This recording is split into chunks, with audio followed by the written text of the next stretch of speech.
Memang benar, di atas kertas Prabowo Gibran pemenang Pilpres 2024. Mau dibuat skema 1 putaran atau 2 putaran, memang benar Prabowo Gibran adalah pemenangnya. Tapi kita harus hati-hati, Pak. Kita harus benar-benar belajar di Pilkada DKI 2017. 6 bulan sebelum Pilkada itu diselenggarakan, tepatnya di bulan Juni 2016, tingkat keterkenalan Ahok atau elektabilitas Ahok itu 50%, Pak. Orang yang dianggap menjadi pesaingnya itu ya Prof Yusril dengan tingkat keterkenalan 10%. Pak Sandi dan Pak Ridwan Kamil itu 3 dan 4%. Itu masih belum ada nama Mas Anies. Ahok itu sudah 50%. Tapi pas di garis finishnya ternyata Ahok malah kalah. Kita bahas hal yang bisa membuat Prabowo Gibran kalah di pilkada kali ini. Hari ini tuh orang-orang sedang mencari hal itu. Kalau dulu di zamannya Ahok, hal yang membuat Ahok kalah itu pertama karena Ahok dan partainya ngerasa arogan. Ya, saya udah di atas awan. Susah lah kalau mau mengalahkan saya. Saya menangkapnya hal itu. Kedua, Ahok melakukan blunder yang tidak perlu, yaitu ketika di tanggal 30 September kalau nggak salah 2016, Ahok pidato di Kepulauan Seribu yang dianggap oleh sebagian masyarakat sebagai penistaan agama. Setelah dari kasus itu, lawan politik mendapatkan kunci untuk bisa mendegradasi suara Ahok. Setelah hal itu didapatkan, ya narasinya akhirnya itu terus, Pak. Penistaan itu. Walaupun tidak diungkapkan oleh salah satu paslon, tapi oleh pendukungnya itu. Sehingga narasi visi misi itu jarang. Takutnya saya di Pilpres kali ini 14 hari menuju pencoblosan ditemukan cara untuk mendegradasi suara Prabowo Gibran, selesailah.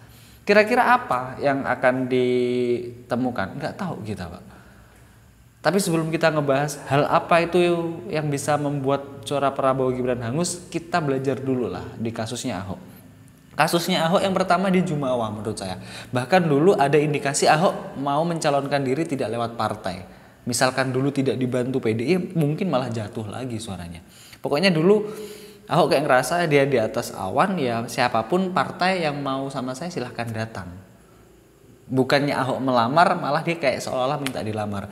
Belum lagi hubungan yang kurang begitu bagus antara PDI dengan Demokrat, Pak SB. Padahal Demokrat adalah kunci ketika di putaran kedua Agus Harimurti tidak lolos, ya kunci kemenangan itu ada di Agus Harimurti. Ketika dapat limpahan dari suara Agus Harimurti, itulah pemenangnya.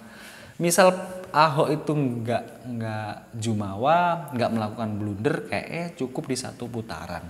Karena di Oktober, 6 Oktober sebelum Ahok melakukan blunder itu elektabilitas Ahok Jarot itu udah 45%, Mas Anies 25% kayaknya.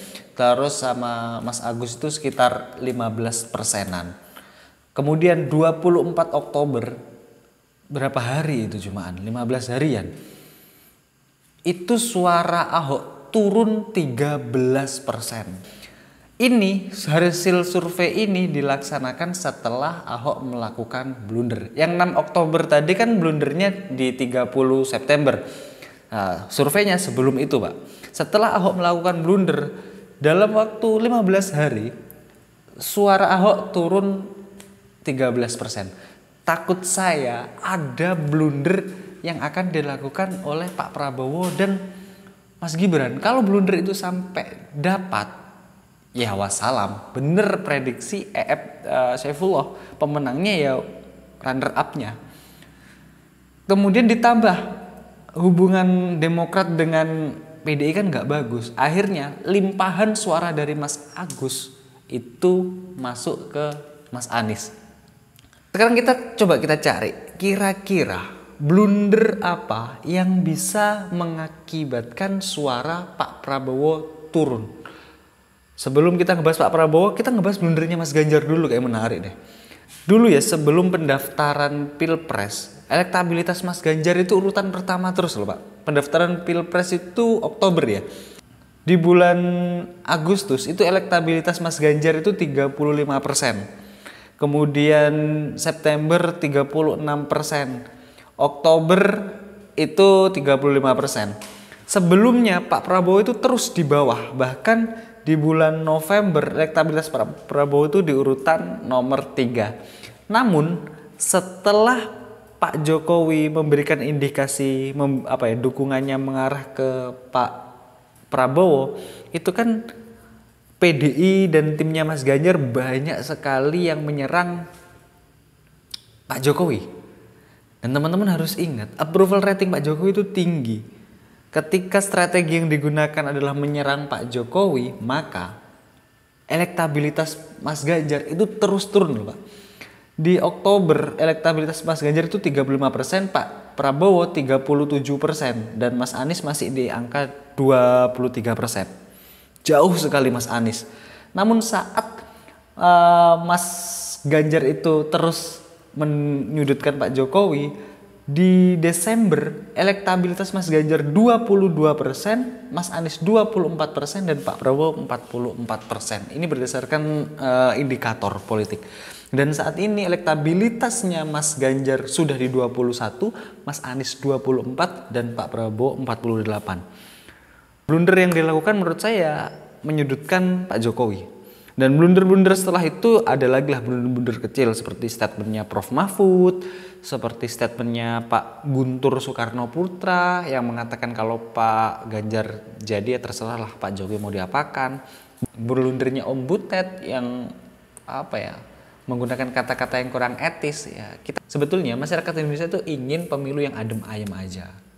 Ya seolah-olah masyarakat itu menangkap PDI sedang menzolimi Pak Jokowi. Akhirnya orang-orang itu malah kasihan kepada Pak Jokowi, membuat elektabilitas Pak Prabowo naik. Nah, sekarang kita bahas nih, kira-kira blunder apa yang ngebuat suaranya Pak Prabowo bisa hilang, bahkan bisa terjun bebas. Yang mulai sekarang digodok ini kayaknya adalah bansos. Yang kedua, aparat yang dianggap tidak fair. Kemarin yang dicari-cari kan etik ya, masalah etik di MK, tapi masyarakat nggak menanggapi lah. Masyarakat tidak menanggapi. Masyarakat lebih menanggapi kasusnya Jessica Kumala Wongso, cyanida, sama kasusnya Ferdy Sambo. Masyarakat kompak, satu Indonesia komen semua. Tapi di kasus putusan MK itu masyarakat kayak ya udahlah itu kan politik, toh yang ngomong nggak etis kayaknya juga pernah melakukan. Jadi masyarakat simpati publik nggak ada di situ.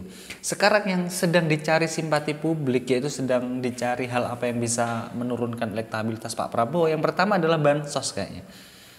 Menurut saya Pak Jokowi mulai kurang-kurangilah kunjungannya sebelum Pilpres diadakan, karena ini bisa menjadi bola salju.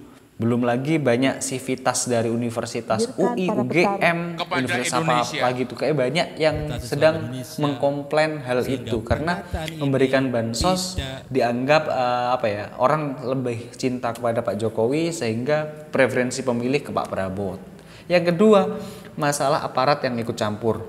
Kemarin ada kasus pemukulan Pas Pampres atau oknum Pas Pampres ya terhadap salah satu orang yang membentangkan spanduk yang mendukung Pak Ganjar.